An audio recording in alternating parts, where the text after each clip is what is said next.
think we are live.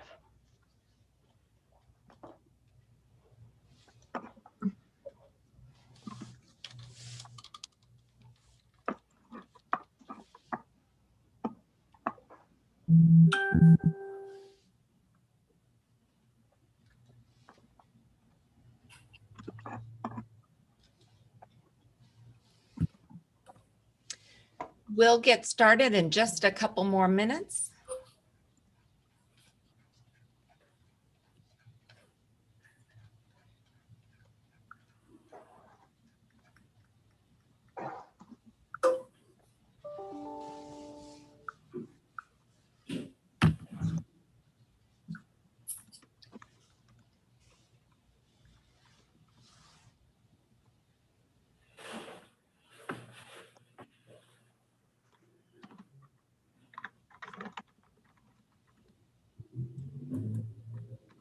Again, before I forget, before I go down, what is CAMP? Did it have a abbreviation?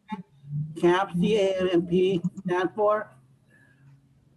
It stands for the Community Air Monitoring Plan. Okay, perfect. I'm writing it down.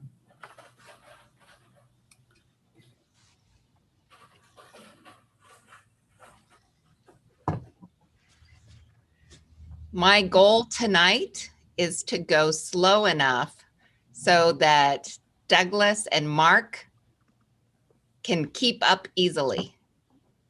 Well, thank you. Thank you.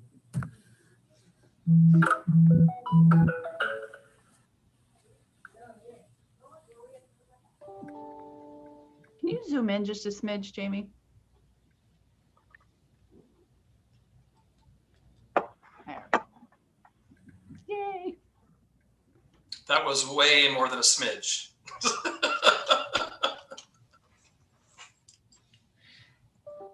Just trying to help. No, it looks good. I love that word smidge. So, anytime I get a chance to use it, I do.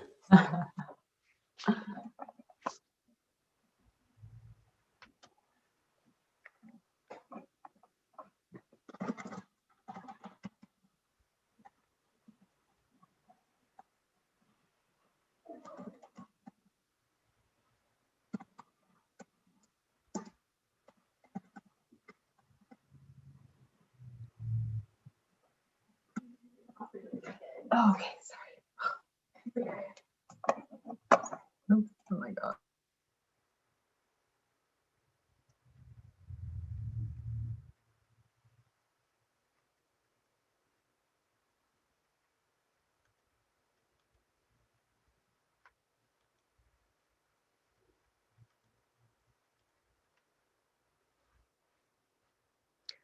All right.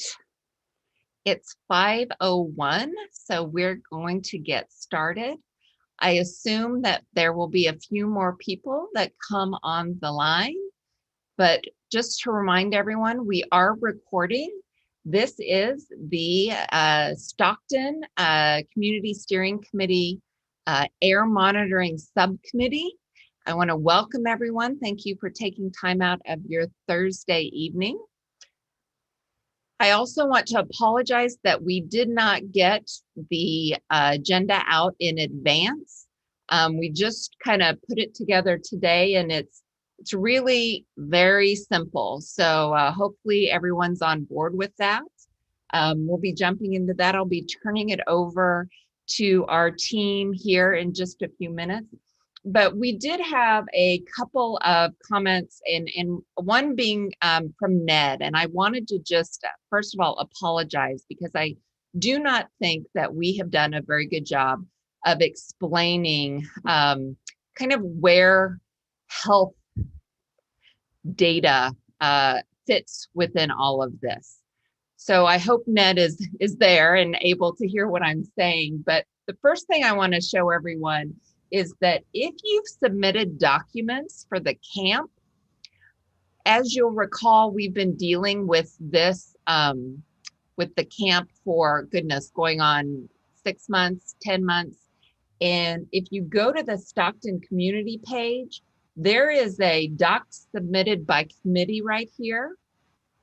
you can look and you can go back and see all of the comments that were submitted about 4 months ago on the community air monitoring plan. There's several sets of comments here, and you're more than welcome to read them. I'm pointing them out again because when we pointed them out back in November, we may not have walked you exactly through where we had put them. Gonna close that. The other thing I wanted to talk about is how health plays a role in the AB 617 process. And I will tell you, if you really want to go deep, you can read the actual legislation.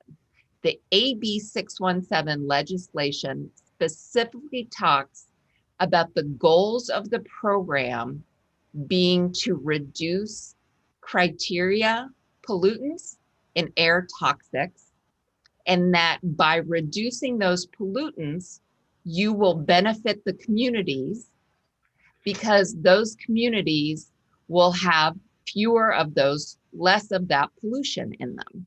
Now, you say, well, how do we know that lowering those pollutants is tied to health benefits? And it's really a process that the EPA goes through with their scientific review panel. There are dozens of scientific studies that are reviewed on about a 5-year cycle. And they review those scientific studies to basically find out if and how health outcomes can benefit from cleaning up the air. Now, unfortunately, the AB 617 process takes the assumption, and this is in the legislation, that if you reduce emissions, that you're going to see those health benefits, because that's how the EPA has set it up. If you reduce emissions, you're going to get the health benefits that this EPA's scientific review panel has put in place. And I'm going to ask Jess if she can put a link to some of those scientific studies and that scientific review panel in the chat. Unfortunately, there are no specific studies in the Stockton area that link a reduction of certain pollutants to certain health benefits. And this is actually something that CARB acknowledges in their blueprint. And I encourage you, again, if you want to go deep, you can go to the CARB blueprint, and on page 5 at the bottom, they add a little footnote. And I'm just going to read it, because when you're talking about health outcomes, it gets really kind of challenging really quickly. So from the blueprint, it says individual and community health is influenced by many factors. In addition to air pollution, these factors can include exposure to other environmental hazards, e.g.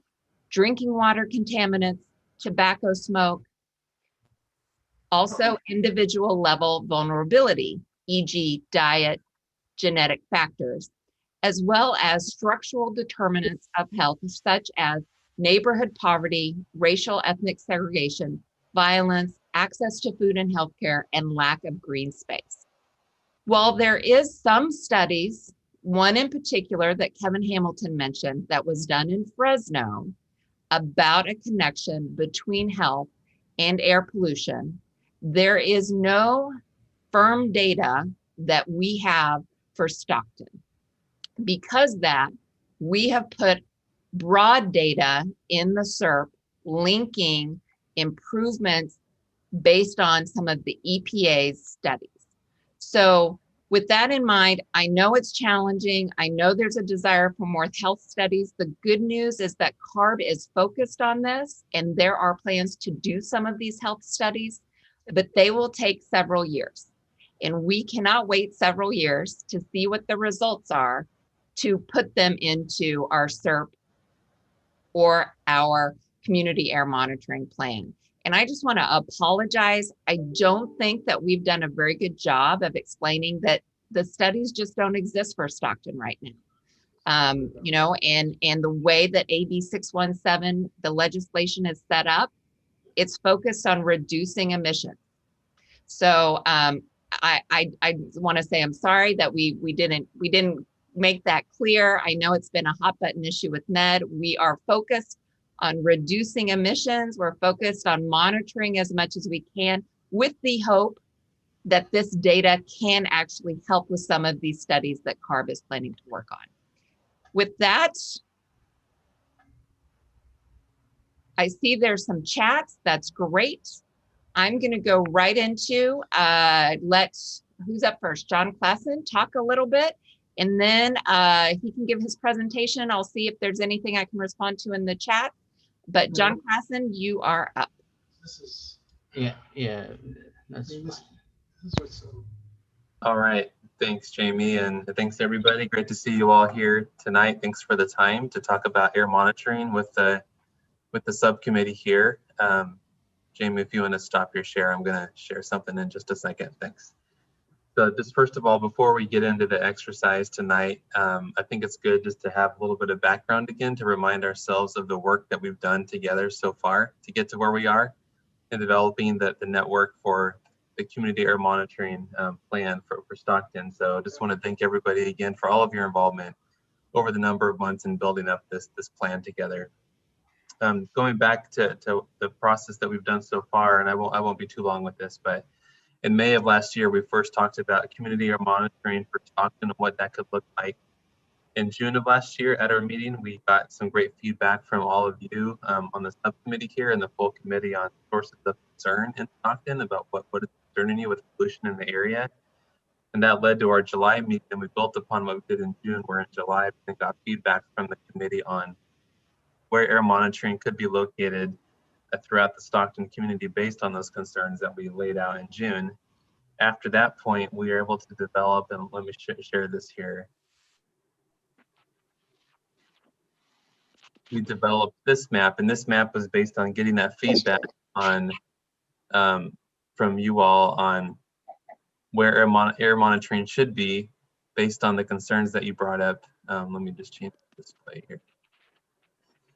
So this is showing all the different areas of the Stockton community, and all those little dots there with the blue bar chart. That's an area where we had a specific comment from a committee member on where they thought there was a source of pollution that perhaps should be monitored.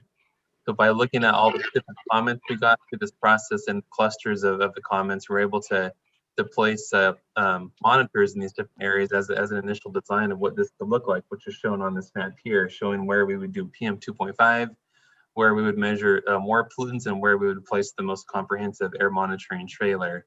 And so this is the map that ended up being displayed in the draft community air monitoring plan for Stockton, which I'll bring that up next.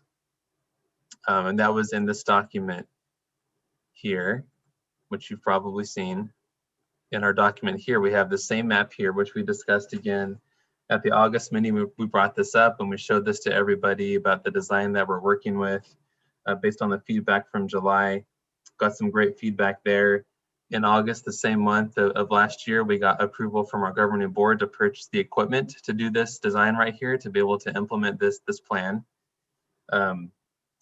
We then started working on the draft, the actual camp itself, which is this document. We gave that to the committee to review in October. Got some great feedback from you all, where in November we were able to discuss that together.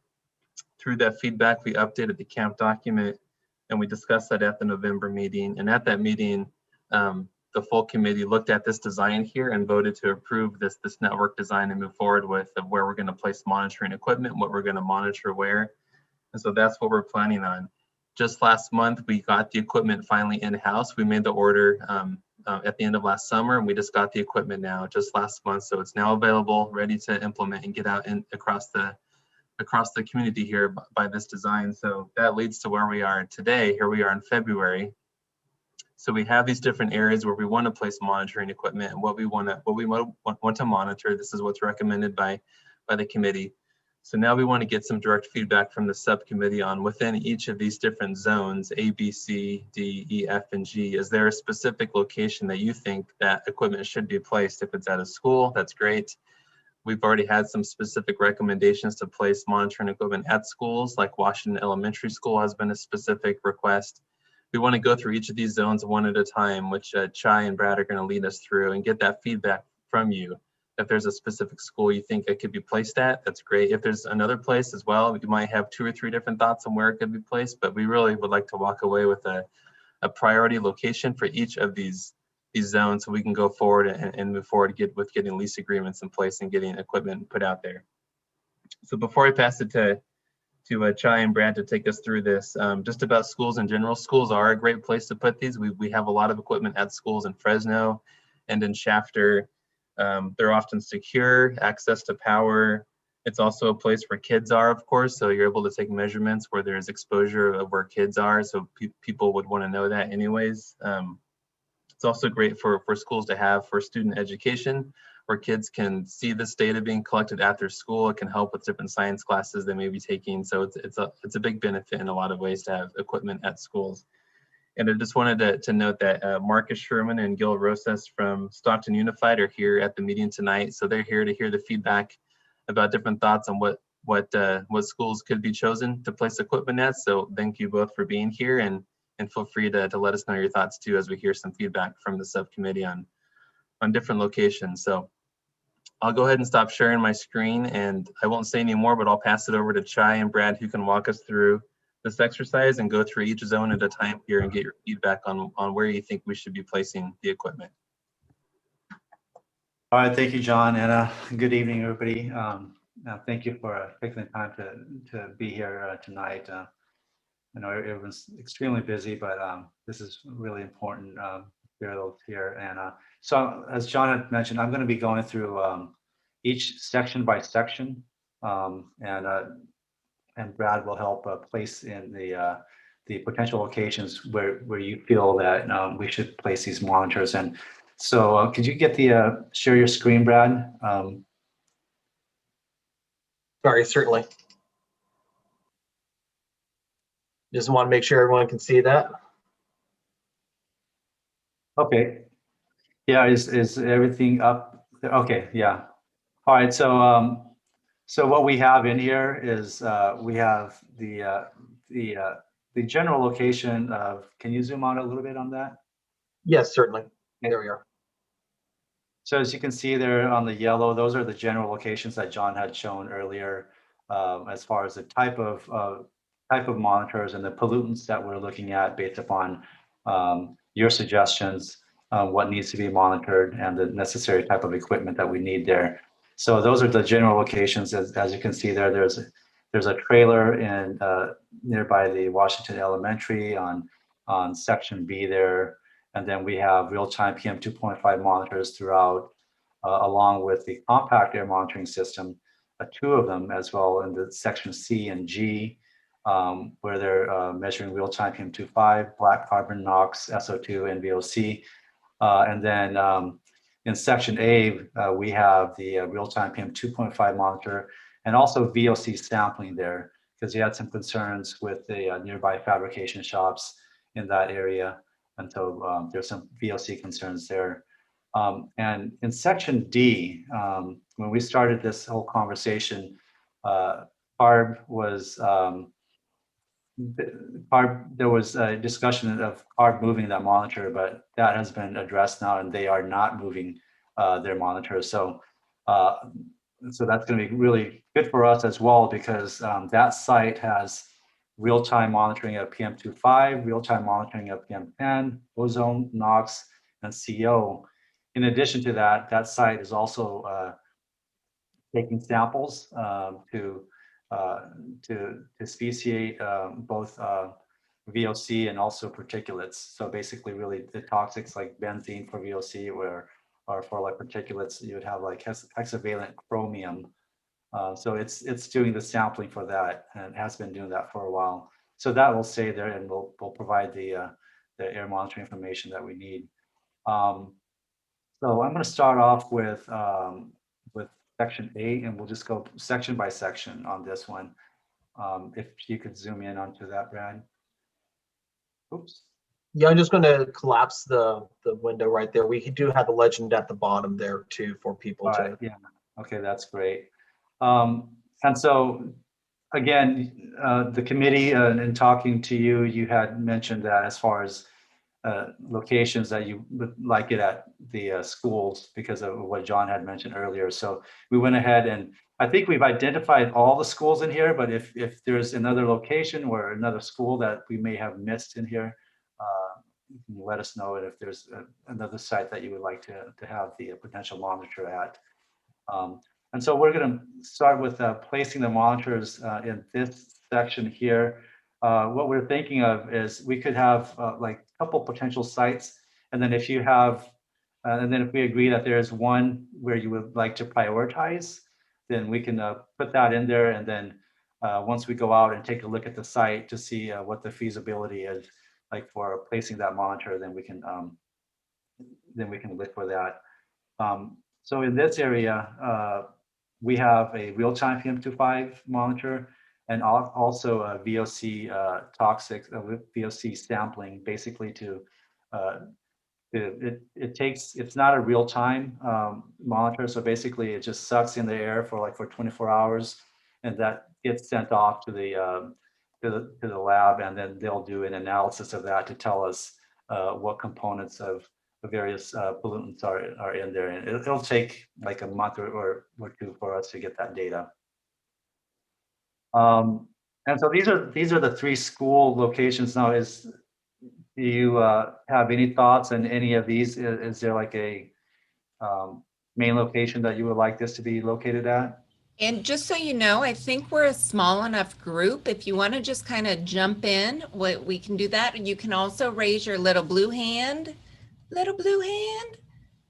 Let us know.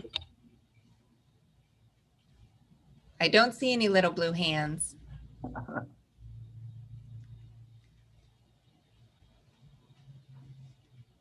Any suggestions for any of the school, or would it be like any 3 of them would be okay, and we'll just see which one has a better site, and also as far as permission?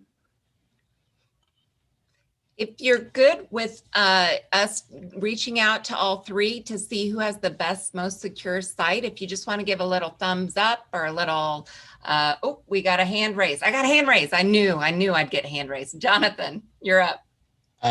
Probably I would like to see the school or the schools that are nearby the freeways, closest to the freeways. That would be one success. Yeah. Is one success Stockton Unified, guys? No. Okay. Is it private? No, it's a county school, an alternative school. And I'm not sure even that they're still there. Are they still there? Well, if they are not there, we will find out who is there. I see Matt has his hand raised. Mr. Holmes? Yeah, I don't want to get ahead of ourselves. I think it's great that we're monitoring schools, definitely sensitive receptors. I'm just wondering if we're going to get into the methodology. And I know that, this is kind of a funny process, but if, this network design is going to conform to the Code of Federal Regulations around monitoring design, like, are you guys using that rubric to decide like dispersion and quality of like materials that you're monitoring? So yeah. You guys know what I'm talking about? Yeah, and so that's why we're looking at, trying to identify some potential locations, and we have to check out the site and to see, that we don't have any obstructions or anything like that might impact the monitoring. Cool. And then the Hazelton site, while they were sorting out right of access, was it powered down? Did we like interrupt 5 decades of monitoring? Anybody from CARB want to answer that? Yeah, this is Joe Guerrero, and my understanding is that it's still up and functional. Okay, so we at least have some data about toxics and PM that certainly inform public health in the study area that we can look at. Just found the characterization that there's no data kind of astonishing earlier. I think that's the kind of thing that I'd like to see more of, please. Yeah, so Matt, early in the conversation, I'm trying to think, it was probably in the April, May, we did a discussion about historical air monitoring that's been done in the Stockton community. We brought up pictures from CARB's website where all the historical data is there. We showed the levels historically versus where they are now. So we did cover a lot of that. I think the presentation is still online, and we can send a link out to everybody to that data. I want to go to Gil next. He has his hand raised, and then I'll go to Douglas. I was just going to chime in that I can check out or help check out whatever school sites you want. We can look at Victory, and I can be your point person to at least coordinate with them and find out those things. Oh, that's great. Appreciate that, Gil. Up next, I'm going to go to Douglas. Yeah, I was looking at the site. I'm more concerned about the development of children during that particular air pollution due to asthma and all that stuff, where the site is located as a school. With that, I would like to see if there how many schools in that particular area, whether it's SUSD as well as the San Joaquin County Education have in their property area of students that are affected by that location. So I'm more concerned about that. And like the Washington school, I know a lot of people were talking in the beginning of the year of last year, where Washington Elementary School, and now there's other school that is being brought up to the map that I wasn't aware of it also. Great. I know Zong may know off the top of her head, even if she's here. I don't know if she's here. I think there's 30 something schools in the boundary. Yeah, roughly about 33, I believe. And most of them, all but probably about 5 of them, are going to be Stockton Unified School District. The others are either private schools, county schools, or there's, I think, 1 or 2, well, those are probably county schools or maybe some charter schools, but most of them are Stockton Unified School District. I would like to go to Sylvia next, one of our school experts. Hi, this is Sylvia Cantu. I teach at Washington School. One of the reasons, and you're right, Doug, thank you for mentioning Washington School. As you can see at Washington School, even though with the new crosstown freeway, we still have the big rigs and we have the port. So if that's one of the schools, I would hope it'd be near Washington School so we can take a look at that. Yeah, we'll talk about that one once we get to zone B. So right now we're in zone A. I couldn't tell, but thank you. And Charlie, real quick, I wanted to mention too, Karina just dropped a note into the chat about the Stockton Hazleton site, that they're still working through the process, that it's not definitive that they will stay or move. Or Karina, maybe you can clarify, but they're still working through that, and they may be able to stay, but they're still taking some steps there. All right, thanks for that clarification. Matt's got his hand up again. Yeah, I'm glad we brought up the new trucking overpass that went on out there. Didn't Homeland Security pay for that? That was like federal money that paid for that. Do you guys remember? And if you do, there must have been emissions projections with that. Do you guys have those on hand?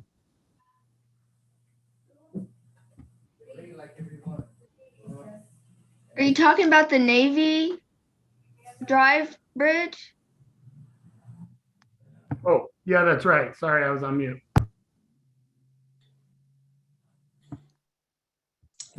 We can look into that. Yeah, definitely. I can too. I just wasn't sure, you know, anytime the Fed spend money, they have to do studies, and those would be material for this conversation. Excellent. We'll look into that. Albert, you are next.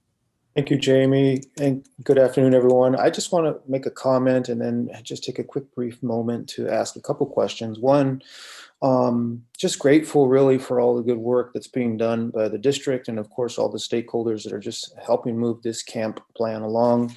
But from that standpoint, I wanted to say kind of my questions are really from like the city's perspective, trying to think globally, like what it means for the city to have air monitoring.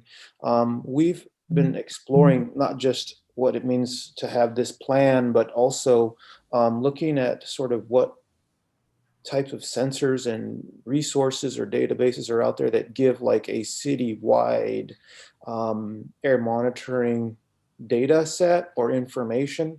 Was curious if maybe after this meeting, when it's convenient, it's not urgent, but if there's somebody on this group that could provide maybe a resource or two about what cities, like a whole citywide air mapping system might look like, a software, some recommendations or suggestions that would work well with the good work we're already doing with the AB 617 boundary space. So like, for example, if the city wanted to go out and supplement that boundary air monitoring, what suggestions would you have that would be low cost, maybe free, and give us something that we could put on our website as like a dashboard report, that kind of interfacing and data sharing that would complement all the good work that's being done in this boundary area, so we as a city can do more to try to take some of that data and work with it on our future climate action plans for the entire city. We can definitely do that, Albert. And I will tell you that that is a topic that not only are communities, municipalities, community groups very interested in. There is a lot of work being done on the federal level. The EPA has a couple of tools. And then there's even some independent companies, private companies out there that are looking at tools that basically take all the different types of monitoring that exist, all the online monitoring that's already reporting, and then allows you to see all of the data at once. So it's definitely a hot topic, and I think something that we can go deep on, and other folks can go deep on as well. Very good. All right, let's just, in the interest of time, I'm going to kick it back to Chai. All right, so it sounds like our priority site is the one right next to the freeway there. So we'll put a priority site there. I think you can put the, oh yeah, there you go. So we'll put a priority in there, and then we'll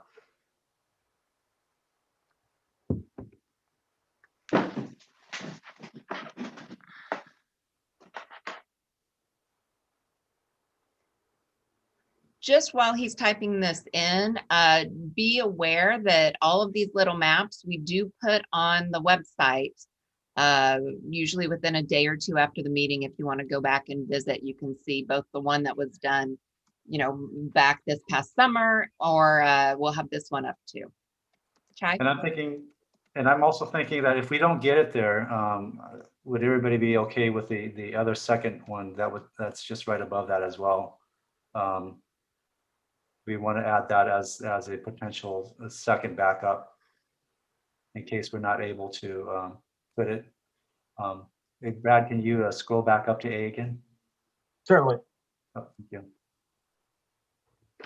Yeah, let's put the school on the west side there as another potential site.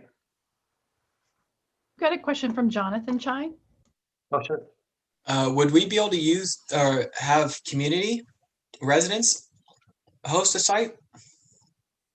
I know you guys there's legal things, but I mean, if there's you guys Jonathan, really need Wi-Fi. The short answer is it's possible. The challenge is that for the most part, community members don't want to take on the liability for, the expense. But we're willing to have that conversation. If someone has a secure kind of fenced location, we can have that conversation with them. Yeah, definitely. And are you talking about hosting like just to put the site, put it there, and we come and still maintain it, or are you talking about hosting as if as somebody else would be maintaining the equipment? Oh no, I mean, you guys would be maintaining. They would just have the site. They would just be at the site. So like, if there were some issues with the air monitor, because how big is the air monitor? Is it bigger than the purple air? Yeah, it's definitely bigger than the purple air. And it depends. Yeah, and it depends. It's at least like a foot by 1 foot, and that's the smallest one that we have. That's just real-time PM25. And so I think of it as the size of a refrigerator that you'd have in an office or in a dorm room. So think about it like that. And in Oh. some cases, they're going to need to be off the ground. So they will need to be someplace that is stable, but that is not sitting on the ground. Yeah, but we'll definitely need that if we're not able to get any other sites within the area. So yeah, that's great. Cynthia asked if there's options for stipends for residents who want to host a monitor. Ooh, that'd be awesome. I think that would be just an overall discussion about, it wouldn't really be a stipend because there wouldn't be it's not based on attendance, but that's a discussion we would have if there's a location that makes sense, that's secure, that staff can have access to. So if you think you know someone who they would have to own the property, they would have, like I said, there's lots of little boxes that have to be checked. But if you know someone, just reach out to us and we can begin that discussion. All right, so let's go to Zone B. So Zone B here, I think this has been discussed very early on, is Washington Elementary, and I think that's the only school within the Zone B too. So any thoughts on this? And this would be our air monitoring trailer, which would measure a large variety of different pollutants. I saw a comment here about VOC measurements downwind of I-5. Well, VOC measurements would happen here, which would be downwind of the freeway, downwind of the port. And you can see the list here of all the different things that we'll be able to measure here. So there was already a lot of discussion about placing the trailer here pretty early on. So I just wanted to get the thoughts from the subcommittee here. Are we still thinking this is the best place for it, or any other locations? Sylvia can take pictures of it on a daily basis for us. Keep an eye on it. Yeah, and just to add a little bit more detail onto that. So what we're thinking is if we're using the monitoring trailer, then we'll have real-time monitoring of PM2.5, ozone, black carbon, NOx, SO2, H2S. And in addition to that, along with the system, we'll also have sampling for both VOC and sampling for particulates, PM2.5 as well, so that we can identify within the particulates what type of components are that we're seeing in there, and same thing for VOC as well. And that real-time information will be pushed to our website, to your community air monitoring page. And we're also working on pushing it to the Valley Air District's air quality app. That's exciting. So Yeah. how long will the information be available for the general public to view the air stats? I think Well, go back years and years. And just a quick recap of why the committee decided on the trailer here. There's obviously a lot of concern from the port. There's concern from, I believe there's like a nearby biomass energy facility, nearby tomato drying operation, and of course with all the freeway here, the truck idling and the heavy industry in the area. So that's why our most comprehensive system is designated for this location here. Shai, can you talk just for a minute? There's a question in the chat about the speciation abilities, especially with this trailer. Can you just walk through folks through what does that even mean? What does it mean to speciate something? Yeah, so basically what we do is we take it takes a sample of it, puts it onto that filter, and we send that off, and they do an analysis on that. And I think there's it's like over, is it 270 or 170? You can feel free to correct me if I'm wrong on this, Brad, but it's like over like 200 various types of particulates that it looks at, and to identify what is in there. That way, once we look at it, we can identify that, depending on what type of particulate that we're seeing, where that's coming from, and in what quantities that we're seeing it. And Chai, how long will air monitoring take place in the Stockton boundary? As far as the length of time, that's something that we're going to be continually updating the steering committee on and providing you the data. And I think ideally, we need to have at least like a 1 year period at a minimum to kind of to get the full season. And then from there on, it will be something that it will be a discussion with the committee to see if, do we have a good enough idea? We know what's going on here, and we need to start monitoring another location, or do we feel like, we still need more time here, and to do it a year or two more after that to get a better understanding of what's going on? So that'll be something that we will work with the committee on. While we have experts on the, thanks for answering that question about how long you're thinking of for the monitoring in Stockton. As far as the units, it looks like we've got compact system, a trailer unit, a carb monitor trailer, which I'm familiar with. That's that huge. It's almost like a shipping container size air monitoring system. So I remember that from the earlier meetings. And then we have a carb monitor. Do any of those like have a specialty in terms of breaking down the air monitoring data into like categories or buckets, like whether we know it's more traffic centered data or is one or the other more centered on like buildings, which are two very big pollutant categories for Stockton as a whole? Like, So just because I'm the not scientist, so speciation is, my analogy to it is that when we speciate air pollution, it's like taking a cake and finding out, oh, those are eggs in that cake. That's vanilla in that cake. That's flour in that cake. That's sugar in that cake. So speciation is basically taking the pollution and saying, oh, that's dust from the roads. That's smoke and pollution coming out of a fireplace. That's pollution coming out of a tailpipe. That's pollution that's coming off of some organic process that's happening. So the short answer is yes. I just wanted to give you my cake analogy to make it super simple. thanks. And you're making. So whenever we're talking about sampling, thanks a lot. That's a good analogy. Good, I like it. Very good. Now I want some cake. yeah, that's what I was feeling too. I'm gonna encourage Chai to move along because we have a time check, so we've got about 20 minutes left. So Chai, can you? All right, we'll start chugging along here since I think we got a lot of the questions answered. So if there's any other thoughts, otherwise I think it sounds like this is the place. Douglas has his hand up, Chai. Okay. Go for it, Douglas. I would just to clarify. Somebody mentioned in the chat. Who decide who put the trailer? Who put the machine? Who do we at the committee decide the location of the trailer and what area to go to, or the experts decide based on their research and make that recommendation? Thank you. Yeah, so I think right now we're zeroing on the location to at least to the school, and then from there on we'll need to.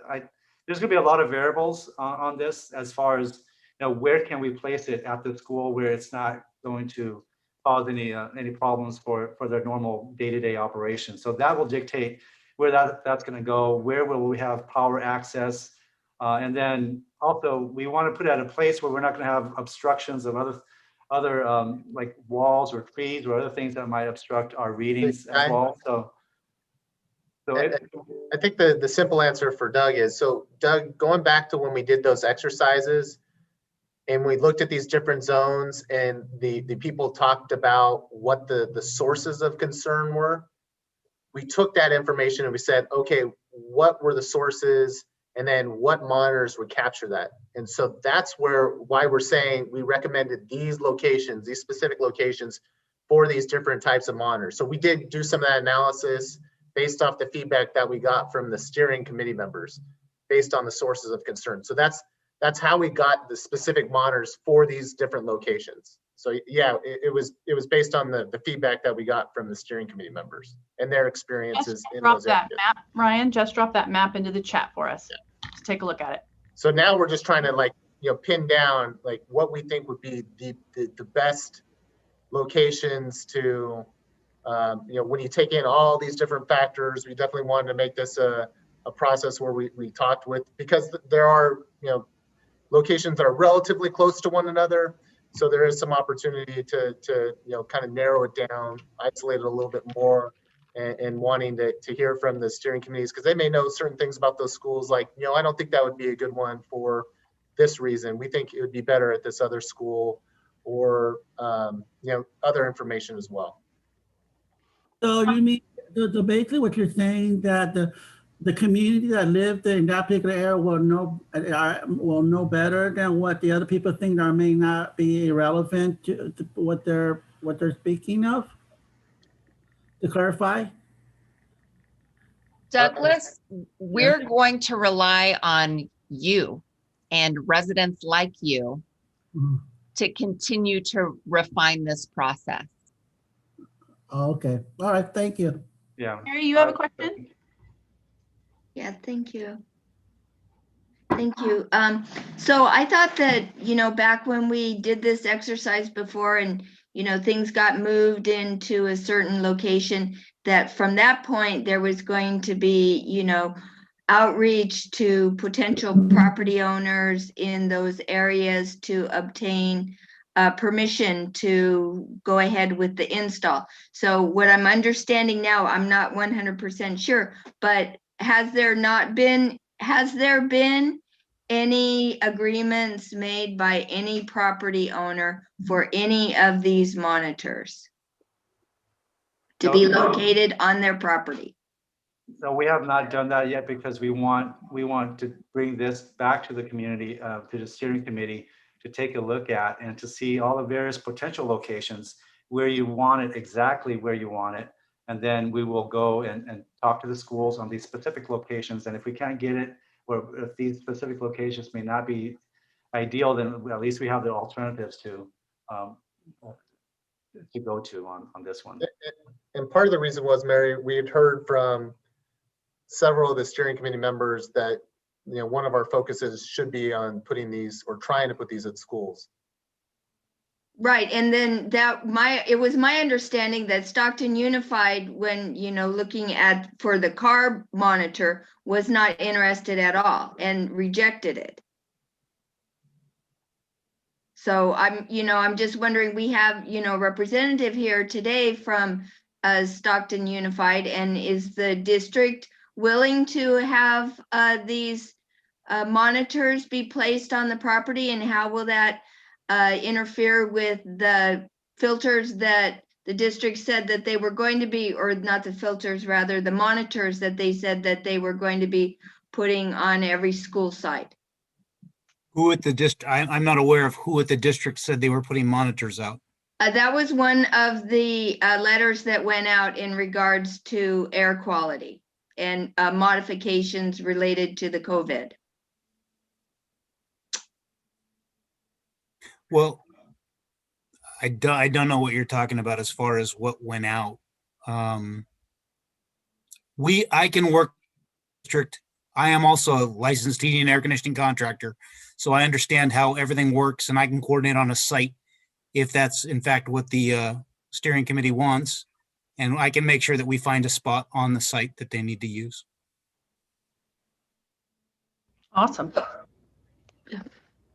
Will there be an opportunity in the future, like as this data monitoring goes on, will there be an opportunity to kind of zero in on what the mobile monitoring van is doing, so that if we feel like agreeing on all the things today as they are on the map, because I feel like they're in good placements. We're covering large building structures, we're covering dense communities near schools, we're covering major transportation and throughways. But will the air monitoring van be something that we can, like, down the line say, hey, how about we focus on this part of the area where the other measurement tools are telling us things are really heavy or really thick, or we're not getting a lot of data in certain parts of our district? 100%. And it may even be as quickly as the committee notices that something's happening right now. Now, we couldn't get a van there right now, but if something's going on, we can work to get that van out there in the next day or so. So that the goal of the van is to be as responsive as possible to what we're learning and also what the community is seeing. I want to do a quick time check. We do have just about 13 minutes left. We're going to do one more of the zones, and then I'm going to talk about next steps, because our little monitoring subcommittee is not going anywhere. Well, tonight you'll go somewhere, but we're going to continue this process of refining. Chai? All right, so, okay, so I think we got the, let's go ahead and put in the main one and by the school. So Brad, can you put in the priority in that school? On It- Washington? Oh, is Or that B it? is already placed. Okay, I'm sorry. Would There's you so many mind- colors on it now. Could you Okay, let's zoom go in to just C a little here. bit? There you go. Sorry. Okay, let's go to zone C here. So from what I'm hearing is that we want to get the schools that are closer to the more closer to traffic, right? So what do you guys think about that? These are charter schools. There's 2 of them nearby the freeway there. So we could put those two as potentials. Any other thoughts? And can all three of you, can all three of them be beneficial to, put the monitor close segment to all three of them? Or can it happen? Doug, we don't have enough equipment to place something at every school. So within this area here of Stockton, we have the equipment to place it at one spot. So we'll need to pick one location that we think is the best. Oh, okay. Well, I think that we could stick to the topic of Washington Elementary School be the priority for that particular location. Oh yeah, so just wanted to clarify on that. So we have an air monitor for each of these zones. So for B, we have the trailer air monitoring equipment, and that will be, so we're putting that at Washington Elementary. So that will be there. And then now we have another real-time PM 2.5 monitor that we're looking for a location in the zone C here. The air pointer. And what about? Oh yeah, I'm sorry. It's a compact air monitor. What about Victory Elementary School that's up north toward that zone, within that zone up there as well? That's part of SUSD as well. Can we get a permission as well as having the trailer there as well? I think for Victory Elementary, what we'll do is we'll make it our backup to Washington. So if we can't get it in at Washington, we'll put it in we'll see about getting it in at Victory. And then again, this is one of those instances where some of the vans can drive around and hit some of these locations that aren't where we can't put the stationary sites. The van can hit some of these other locations. Yeah, and the trailer really isn't meant to be changing back and forth among the schools. I think we need to have like mentioned earlier, it needs to be there long enough for us to be able to get the trend and understand what the pollution impacts are. So this is, again, preliminary. So if we put the trailer at Washington Elementary, we could do that for a year. And then based on that data, we can decide if we want to move that to another school. Great. Thank you so much. Mm-hmm. All right. So let's go ahead and put, we'll just put 2 there then, right? The team charter and the other. It's a question real quick for CARB staff, or I'm sorry, for Air District staff. Where the placements are at now on the map, is it safe to say that we are capturing like these heavy industry park, like these manufacturing or the other things? I know the port would be high traffic, heavy trucks, but are we capturing that like auto repair spaces and all those other things, or paint shops that are releasing a lot of things? Are those included in where these are at?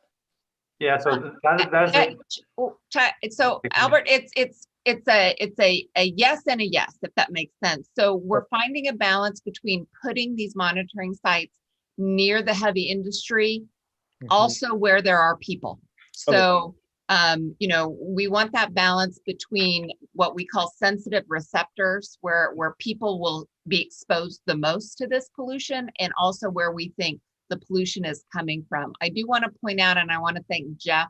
He mentioned perhaps putting one of these within the port, and I think that that's key. So in the interest of time, I'm going to take one more question. If there's one more question, I want everyone to check out the chat. Again, we've recorded this meeting so you can watch it again and go through the chat if you didn't get a chance. But right now we have some good information from you all on beginning the dialogue with some of these schools to get agreements in place to put monitor equipment at some of these schools. So that's kind of action item 1. Action item 2 is to coordinate with Jeff any potentials for port placement. And then we would like to propose, and you can just do a little thumbs up or thumbs down, that this is just a standing subcommittee of the Stockton AB 617 group, and that we will meet again in a few weeks, probably, what are we in February, in March, and we will hone in more on some of these areas we didn't get to tonight. So if that sounds good to you guys, you can give us a little thumbs up, thumbs down. Heather's going to be looking. And last questions, if you want to raise your little blue hand. I did see Ned's comment about prioritizing schools. I agree. Lots of good comments. There was a resolution about the Stockton Unified's Clean Air Day. I know a lot of you worked on Clean Air Day, so that was exciting. So Taylor, you have not sent anything. Taylor, I'm going to go to you, and then depending on how long you talk, I may or may not have time for Matt. Taylor, go ahead. I'll try to keep it brief then. I appreciate you taking the time today to look through locations. I think there's also like some structural issues that we need to talk through the camp as well, in terms of governance structure, who the state is actually owned by, how it fits in with the SERP strategies, what we do to prioritize SERP strategies based on what we learn in the camp. There's no budget that I've seen in the camp. And I think generally speaking, there have been like a lot of comments made about it, about the camp over many different iterations. I think it would be a great sign of transparency to see like where exactly our comments are being addressed in the document. Just as like a matter of process, I think that'd be really helpful. Thanks, Taylor. Hey, just to comment on that real quick. And yeah, definitely, we can keep talking about all those things as we develop this together.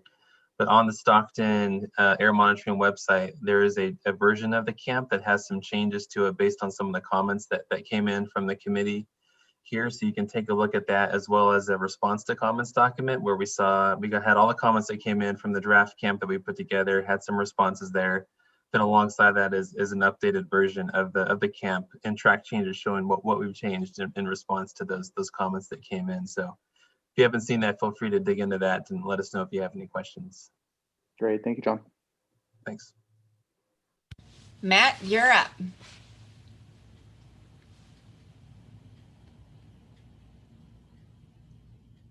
Is Matt still here? I don't see him. On mute. Oh. I'm talking on mute, and it was really important stuff. Thanks for this really cool, sophisticated sampling with these trailers. I'm wondering if there's any way to make sure that there's some parallel sampling that can sync up with the monitor that's been at Hazleton when there are correlating pollutants and sampling rates, so that we can see how things are maybe a little bit different west of the I-5 and 99 interchange. How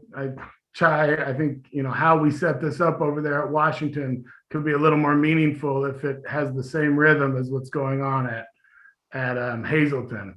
And then just the other thing, the comments, we all remember some heated meetings in the fall, and there was a lot of downtime between then and now. And, we kind of bailed out of that meeting by agreeing to approve the map, to approve right of access.